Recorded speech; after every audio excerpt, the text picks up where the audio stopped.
Students, from today I have started a series, a test series for TGT and PGT aspirants. It's my first test series. It has some questions. It comprises 15 questions, and I hope that you will be benefited. It's a program which has been launched by JS English Literary Society, a well-known institute of Northern India, established in Allahabad in 2004. More than 22 years have gone, and till now more than 700 students cracked UP TGT PGT JRF in English, and also uh, examination of assistant professors of various universities and commissions. So today what I have taken, today I have taken 15 questions for you. Question number first, which of the following is not the precursors of romanticism? इसका मतलब ये है कि इसमें से कौन से author हैं जो दिए गए हैं जो रोमांटिक एज के प्रिकर्सर्स नहीं, जो रोमांटिक एज के पहले नहीं आए थे, यानी प्री रोमांटिक एज से वो नहीं बिलोंग करते हैं। तो ऑप्शन है James Thomson, Thomas Gray, Robert Burns, William Cowper, William Collins, S T college. S T college जो है ये रोमांटिक एज के हैं, ना कि ये प्रीकर्सर्स ऑफ रोमांटिसिज्म है। अगर कभी कोई पूछता है प्रीकर्सर्स ऑफ रोमांटिसिज्म क्या है, तो precursors of romanticism means poets of pre romantic era. तो poets of pre romantic era में कौन कौन से लोग आते हैं? James Thomson. Even James Thomson ने ही प्री रोमांटिक पोइट्री की आधारशिला रखी द सीज़न नाम का पोयम को लिख करके, तो उन्होंने, जेम्स टॉमसन ने ही रखा हुआ था। लेकिन इसमें क्वेश्चन है कौन प्री रोमांटिक एज से बिलोंग नहीं करता, कौन प्रीकर्सर्स ऑफ रोमांटिसिज्म नहीं? तो right answer is S T college. S T college romantic as से बिलोंग करते हैं। रोमांटिक एज का जो डेट है वो 1798 से 1837 है। जो प्री रोमांटिक था ये अगस्टन एज, या आप कह सकते हैं अलेक्जेंडर पोप जो थे उनके एज का एक पार्ट है pre romantic school of poetry. Question number 2 है which of the following is not the part of lake poetry? इसमें से लेक पोइट्री का हिस्सा कौन से नहीं है? Robert Southey, S T college, William Wordsworth.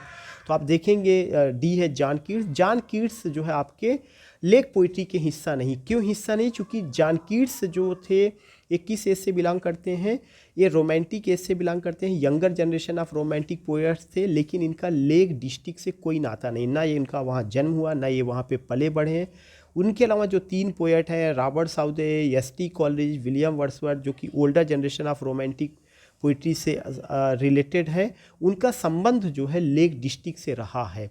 Lake district एक डिस्ट्रिक्ट इंग्लैंड में था, वहाँ पे ये तीनों लोग या तो पैदा हुए या इनका लालन पालन हुआ, किसी ना किसी रूप में एसोसिएटेड थे। वो कौन से लोग हैं? Robert Southey, S T Coleridge और विलियम वर्ड्सवर्थ।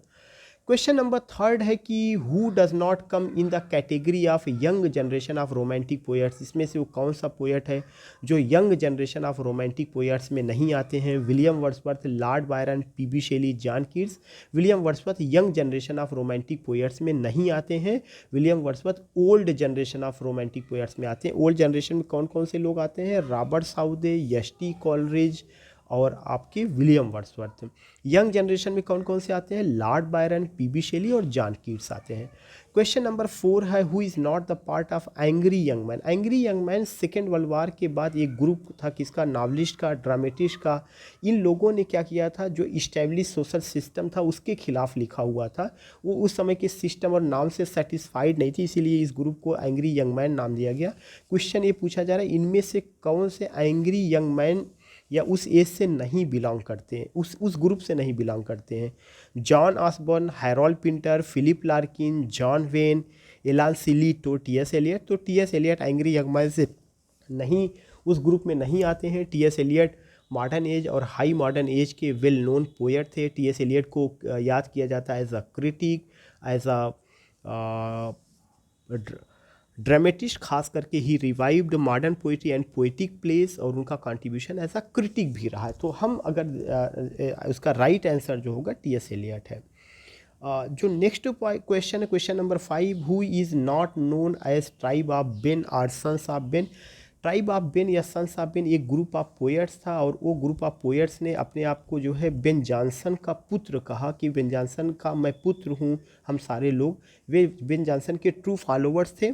तो इसमें नाम आता है Robert Herrick, Thomas Carew, sir John Suckling, Richard Lovelace और Thomas Randolph, William Cartwright, John Donne. Answer है जॉन डन। जॉन डन जो है ये मेटाफिजिकल स्कूल ऑफ पोइट्री से बिलोंग करते हैं। ये ट्राइब ऑफ बेन या सन ऑफ बेन का हिस्सा नहीं रहे हैं। क्वेश्चन नंबर 6 है, who is not the part of last generation. Last generation एक ग्रुप ऑफ राइटर्स थे, और ये जो ग्रुप ऑफ राइटर्स क्या थे, ग्रुप ऑफ नावलिस्ट थे जो अमेरिका से थे, अमेरिकन नावलिस्ट के लिए आया हुआ है।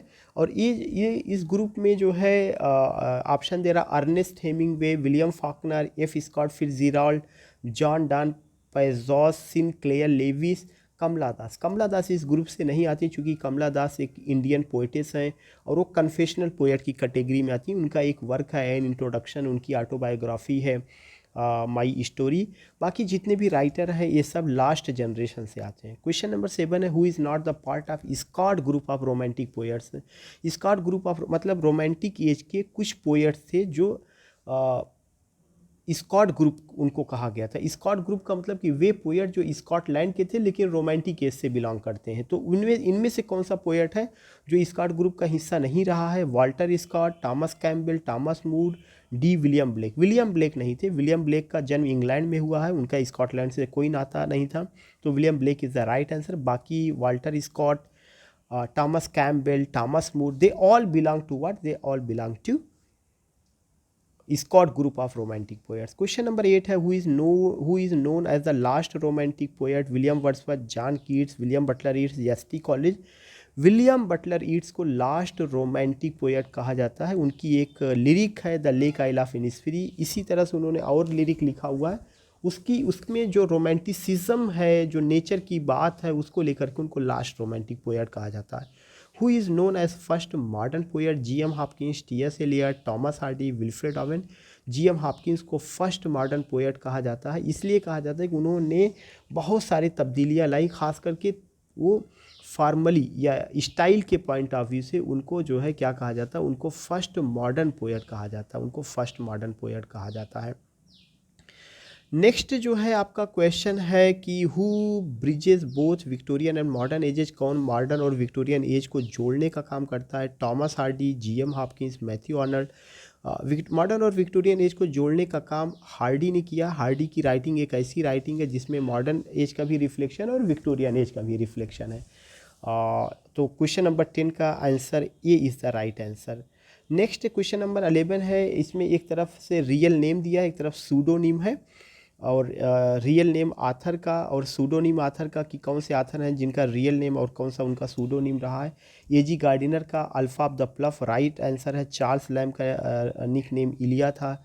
चार्लोटी ब्रॉन्टी का निक नेम क्यूरेल बेल कोली था। क्रिस्टीना रॉसिटी का निक नेम इलेन एलेइन था। इरिक ब्लेयर का निक नेम जॉर्ज आरवेल था। जी.एल. डॉजसन का निक नेम लीविस कैरोल था। चार्ल्स डिकेंस का निक नेम बॉस था। हिला डूलिटिल का निक नेम एच.डी. था। हेनरी गिब्सन का निक नेम जोहान था। रॉबर्ट लिंड का निक नेम वाई था। मेरी एन इवेंस ये जो इनका जो निक नेम था वो जॉर्ज इलियट था, ना कि जेन ऑस्टिन। जॉर्ज इलियट याद होगा विक्टोरियन एज की एक वेल नोन नावलिस्ट रही, और जेन ऑस्टिन रोमांटिक एज की वेल नोन नावलिस्ट रही। उनका कोई निक नेम नहीं था और वो फेमस है डोमेस्टिक नावल के लिए। क्वेश्चन नंबर 12 है, which of the following is miss match. इसमें से कौन सा एक मिस मैच है? वेसेक्स हार्डी से जुड़ा है। ससेक्स शीला के स्मिथ से जुड़ा है। द मिडलैंड जॉर्ज एलियट से जुड़ा है। मालगुडी आर के नारायण से जुड़ा है। योकना पाथा वाला विलियम फाकनर से जुड़ा है। नॉटिंगम शायर डी.एच. लॉरेंस से जुड़ा है। The Mississippi region Mark Twain से जुड़ा है। यॉर्कशायर अर्नोल्ड बेनेट से जुड़ा हुआ है। ये गलत है, यॉर्कशायर चार्लोटी ब्रॉन्टी से जुड़ा हुआ है। जैसे हम सारे लोग जानते हैं कि एक राइटर का नाम दिया गया और प्लेस का नाम दिया गया कि कौन सा राइटर किस प्लेस को लेकर के अपनी सारी क्रिएटिविटी को किया हुआ है, तो यॉर्कशायर जो है वो चार्लोटी ब्रॉन्टी से जुड़ा हुआ है। क्वेश्चन नंबर 13 है, इसमें से एक आ जा रहा कि कौन सा पॉइंट ऐसा जो गलत है? Which of the following is not correct? The terza Raima is a stanza of 3 line, सही है। टर्जा राइमा 3 लाइन का स्टैंजा होता है। Octave is a stanza of 8 line, सही है। सेस्टेट 6 लाइन का स्टैंजा होता है। शेक्सपियर के सोनेट में 3 क्वार्टरेंस है और एक कपलेट, सही है। शेक्सपियर के सोनेट का rhyme scheme A B C D E F G है। पेट्रार्चा सोनेट का राइम स्कीम, पेट्रार्चा सोनेट में एक ऑक्टेव है और एक सेस्टेट है। Rhyme scheme A B A A B B A C D E C D E सही है। स्पेंसरियन स्टैंजा में 9 लाइन्स होता है। अठवा राइमा स्टैंजा में 8 लाइन्स होता है। Tercet is a stanza of 6 lines, ये गलत है। Tercet is a stanza of 3 lines. कुछ तो 13 का यफ में आपको क्या करना है, tercet is a stanza of 3 lines, 13 का यफ गलत है। 14 में which of the following is not true, कौन सा एक ट्रू नहीं है। लैम वाज अ रोमांटिक, इससे सही है। ही वाज इनफॉर्मर पर्सनल, ऐसे सही है। He wrote with the pseudonym Elia, सही है। Dream Children is an example of reverie or day dream, सही है। Essays of Elia is his masterpiece, सही है। He is known as prince among, ऐसे सही है। He was the bosom friend of Wordsworth, ये गलत है, वो बोजम फ्रेंड ऑफ कॉलेज थे। क्वेश्चन नंबर 15 है, which of the following is wrong, the epic is usually divided into 12 books, ये सही है। Virgil's Aeneid is an example of secondary और लिटरेरी एपिक, सही है। Homer's Iliad and Odyssey are an example of primary epic, सही है। Beowulf is the first primary English epic, ये सही है। Beowulf came in Anglo Norman period, ये गलत है। Beowulf came in Anglo Saxon period, जिसका टाइमिंग 450 से 1066 रहा है। ये शीट इधर जो एक्सप्लेन की गई है उसके सारे करेक्ट आंसर हैं जो फर्स्ट से लेकर के 15 तक रहे हैं। क्वेश्चन नंबर 15 में यहाँ पे थोड़ा सा आंसर गलत आ गया है, एंग्लो सैक्सन की जगह आपको एंग्लो नॉर्मन पीरियड लिखना है। तो hope you will enjoy this lecture या दिस